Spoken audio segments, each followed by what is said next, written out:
There's a shop you've driven past 100 times. Heating and cooling, maybe an auto repair place, a print shop with a hand-lettered sign out front. You've never once walked inside, and you couldn't name the owner if somebody paid you to. Then one morning you drive by and there's a piece of paper taped to the inside of the glass, black marker scrawled on the back of an old invoice. After 34 years, we're closing. Thank you for everything. And you'd feel that small flicker of something. Business couldn't make it. Times are hard. Sad. And you would be completely wrong, because the guy who taped that sign up is named Walt. He's 67. 2 vans in the lot, both paid off. His business wasn't failing. It was clearing enough every single year that you'd need a $2.8 million investment portfolio just to match it. He didn't sell it. He switched it off like a light. And 9 out of every 10 businesses like his are ending exactly that way this year, while you and everybody else argue about who's going to inherit the money. My name is Yank, and I've spent an unreasonable amount of my life reading estate data and small business filings, which is exactly as glamorous as it sounds. If you've ever heard someone say the great wealth transfer is about to make your generation rich, and felt a small private suspicion that this wasn't going to include you specifically, hit subscribe. Because today you're going to find out whether you were right. You were. And then we're going to find the part where you're wrong, because that part is worth considerably more than the inheritance. Let's start with the number they're selling you, because the number is genuinely enormous. Cerulli Associates projects $124 trillion changes hands through 2048. $105 trillion of that goes to heirs like you, $18 trillion to charity. About 81% of it comes from boomers and the generation above them. That's the kind of number that should show up at your house with a parade permit and a marching band. For scale, boomers hold about $93 trillion in assets. The entire American economy produced $31 trillion last year. One generation is holding more than 3 times everything you and everyone you know produced in a year. They're 20% of the adult population and hold 51.6% of the household wealth. If you're under 40, your entire age bracket holds 6.6%. 6%. In 1989, your equivalent held 12%. I want to be fair to that headline before I take it away from you. It isn't marketing. Cerulli are serious people, and the money is genuinely sitting there. The problem was never that the number is fake. The problem is what happens to it on the way down to you. In July, Visa's economics team published the most honest teardown of this I've seen. They took that $93 trillion and started subtracting the parts nobody puts in the headline. Subtract what boomers owe. Then pull out the top 1%, because none of their money is coming to you or to anyone you've ever met. It vanishes into foundations and trusts and anything with the word irrevocable in it. Your $93 trillion becomes $60 trillion. Subtract what they spend in retirement, because it turns out old people spend their money on the business of staying alive. $60 trillion becomes $44 trillion. Subtract taxes, fees, and the money they leave to their church instead of to you. $44 trillion becomes $36 trillion. And of that $36 trillion, Visa estimates only about $8 trillion ever actually gets spent. The rest just relocates, moving from one brokerage account into a slightly younger brokerage account, and none of those accounts are yours. Spread that $8 trillion across 20 years of everything you'll ever buy, and it lifts annual economic growth from about 2% to about 2.1%. That's it. That's what the greatest wealth transfer in history does to the economy you're trying to survive in. 1/10 of 1 percentage point. Somebody get the marching band. But that's the country. You don't live in the country, you live in your own household. So let's put you in the middle of this. You're 41, or 53, or 29, with a parent who owns a house. And for about a decade now, you've quietly done the thing almost everybody does, which is move a number around in the back of your head. There's the house. Maybe there's a retirement account. It'll work out. You've probably never said that number out loud. Nobody does. Here's what the data actually says about it. Walt, for what it's worth, has kids. They don't know which side of this they're on either. Only about 30% of American households ever receive an inheritance. Not this decade, ever. 7 out of 10 of you get nothing, at any point, for your whole life. And if you're one of the 3, the median age you receive it is 58, not 25. 58. You get the money at the exact age where you can already see retirement from your own porch. Then there's how much. Headlines will tell you the typical inheriting household is in line for $515,000. That's a real calculation done by serious people. It's also an average, which makes it true in the same way that the average human being has slightly fewer than 2 legs. Run the real numbers instead. If you get one at all, the median is about $69,000. The top 1% of recipients average around $719,000. The bottom half of everyone who receives anything averages about $9,700. And here's the one that should reframe your entire relationship with this subject.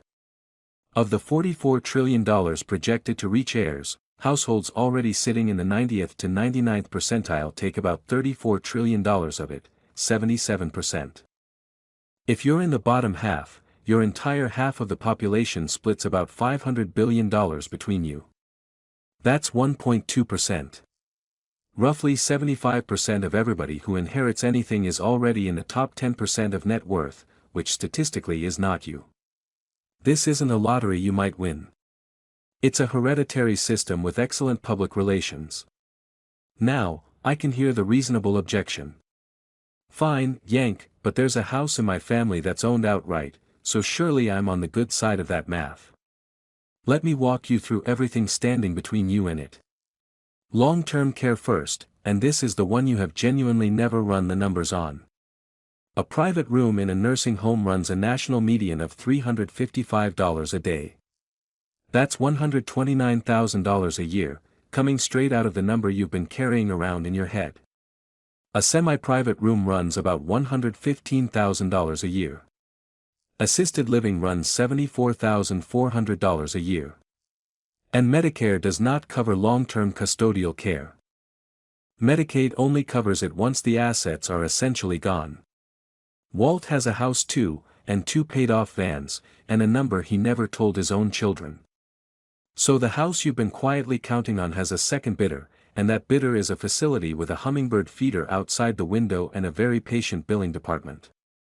Then there's debt, which is never what you picture when you picture a paid-off house. 41% of homeowners aged 65 to 79 still carry a mortgage. In 1989, that figure was 24%. Among homeowners 80 and older, 31% still carry one, versus just 3% back then. Whoever you're counting on is carrying a share of more than $4 trillion in boomer debt. Then there's paperwork. 39% of boomers have no will. 61% of Gen X has none either.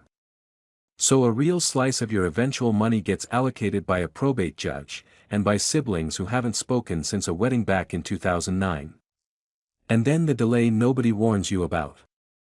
Cerulli projects $54 trillion moves sideways first, spouse to spouse, including almost $40 trillion to widowed women, before a single dollar of it ever moves down to you.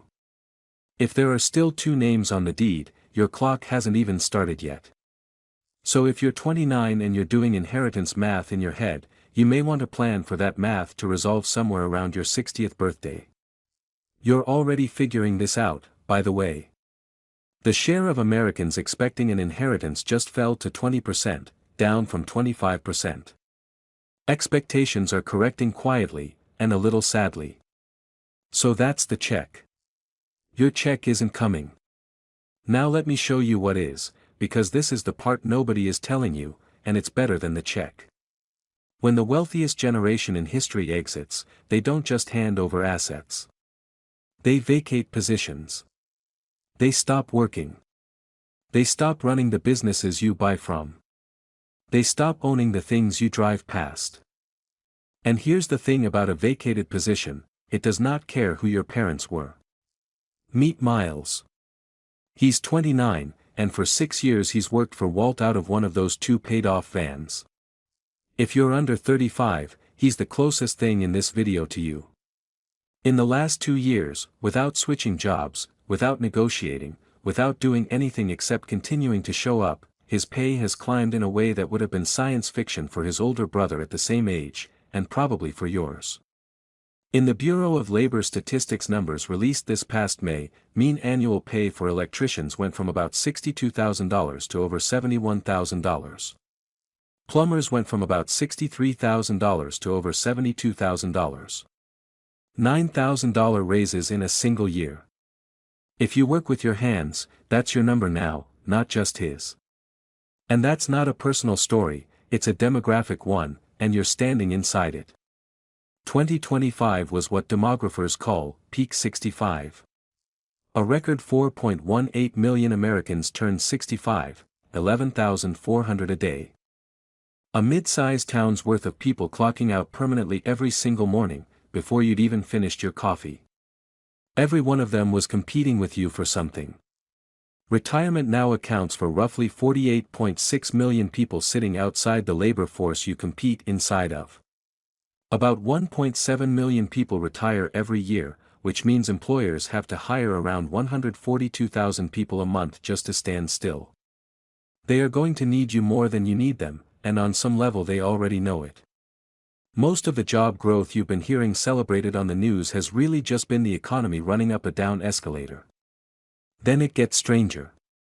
Stephen Ruggles, the demographer who built the world's largest population database, projects that the labor force shrinks by 2.7 million workers between 2030 and 2040. For the first time in this country's history, more workers will leave the labor force than enter it. His read on what that means for you is blunt: fewer people competing against you for work means your wages rise, your bargaining position improves, and inequality narrows. For the smaller group entering the labor force, he says, this is going to be an outstanding economic opportunity. Nobody handed Miles any of this. The math simply started bidding for him the way it's about to start bidding for you. Construction alone was short something like 439,000 workers while all of this was happening. Which brings you back to that sign in the window, because the labor shortage is only the smaller half of what's happening to you. Here's the bigger half. By 2035, roughly 6 million American small and medium businesses face an ownership transition as their owners retire. More than 1 million of them are viable candidates for sale, worth up to $5 trillion combined. That's from the McKinsey Institute for Economic Mobility, published this past February. Some of these businesses are within driving distance of your house right now, and you have almost certainly eaten at one of them. More than half of all small business owners in this country are now over 55. 1 in 4 are over 65. The average American small business is closer to needing a knee replacement than raising a Series A. Annual exits could hit 665,000 a year by 2035. The odds that this is happening somewhere on your street are better than you'd guess. And now the statistic I cannot stop thinking about: 92% of small business exits in America happen through closure. 5% are sales. 3% are transfers. Congratulations, everybody. We've built an economy so efficient it deletes several 100,000 profitable businesses a year rather than fill out the paperwork required to hand one over. Because that's what this really is. Not failure, closure. Businesses with your own neighbors as customers, contracts on file, vans in the lot, switched off simply because the owner turned 67 and nobody showed up to take over. Project Equity counts about 2.9 million of these businesses, owned by people over 55, employing 32 million people. Half of those owners have no succession plan at all. And you have almost certainly bought something from one of them this month. Miles didn't know any of this was even possible, by the way. Nobody hands the guy in the van a copy of the McKinsey report. If you've ever wondered what a wealth transfer you can actually reach looks like, it looks like a handwritten note taped inside a window. So let's run Walt's actual numbers, since I promised them to you. The median American small business that changes hands sells for about $350,000, less than a starter home in most of the metro areas you'd actually want to live in. Median cash flow, meaning everything a single working owner pulls out of the business, is about $165,000 a year, and these businesses tend to sell at around 2.7 times that figure. An SBA 7(a) loan can finance up to about 90% of the purchase for you. So on a $350,000 business, your equity injection is roughly $35,000. Under current rules, up to half of that can come from a seller note held on standby. That's 90% financing, a phrase your bank will never once use about a house. So, $35,000 of your own money down, $315,000 borrowed at roughly 10.5% over 10 years. Your payment comes out to about $4,250 a month, or $51,000 a year in debt service, which is less than you'd owe on the house you can't currently buy. That $165,000 in cash flow, minus $51,000 in debt service, leaves you about $114,000 a year. To pull that same $114,000 a year out of an index fund at a 4% withdrawal rate, you would need $2.8 million saved, which, at the median American savings rate, you'd finish accumulating shortly after your own funeral. That was Walt's number. That's what was sitting on the other side of the door you drove past. And nobody inherited it. It didn't pass to a child, and it didn't pass to a buyer.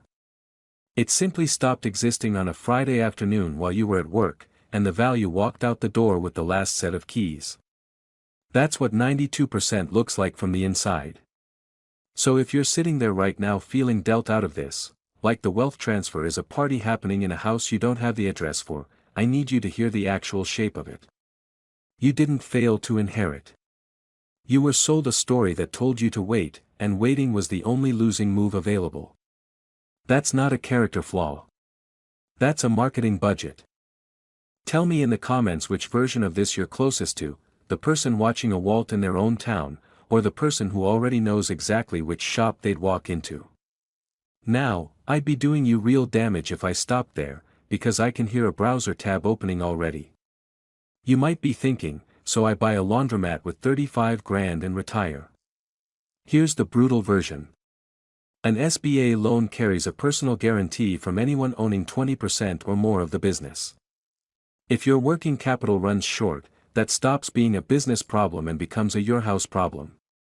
And that 92% closure figure isn't purely a market failure, a real share of those businesses simply are the owner. Take Walt out of the equation, and you're left with 2 vans and a customer list that starts dialing somebody else within 6 weeks. You wouldn't be buying a machine, you'd be buying yourself a job with leverage bolted onto it. And leverage cuts both ways. If Miles ever does this, the smartest move he can make is sitting on 6 months of payroll and cash before he signs anything. Your labor story deserves that same honesty. Ruggles is describing a projection for the 2030s, not a receipt already in hand. Immigration could change it. Automation could change it. And plenty of boomers are unretiring. By 2030, nearly 9.5% of the entire workforce is expected to be 65 or older, which is a polite way of saying a lot of them are declining to leave the stage on schedule. And somebody always wants to talk about housing at this point, so let's take the contested piece of this head on. Freddie Mac surveyed 3,000 boomers, and 2/3 of the ones planning to move said they'd downsize. A separate realtor survey of 170,000 buyers found many of them actually buying bigger instead. Both are real, and neither one helps you directly. Zillow's warning is the one worth taking seriously. When those homes do arrive in volume, they arrive in places like Pittsburgh, Cleveland, Buffalo, Detroit, and New Orleans, cities that are already affordable, not the expensive metros where you actually need the help. So no, none of this hands you a cheap house in Denver. Set that expectation down. But one housing channel is already working, and it's the quietest number in the whole file. 2/3 of boomers say they'd rather enjoy their money themselves, or watch you enjoy it while they're still alive to see it. Only 1/3 want it preserved for after they're gone, which means your odds are better while they're living than they are in the will. You can already see the result. 1 in 4 millennial homeowners got down payment help from family, and 26% say they couldn't have bought their home when they did without it. That's not an inheritance. That's a transfer that happens at a kitchen table while everyone involved is still breathing, and it reaches you at 32 instead of 58.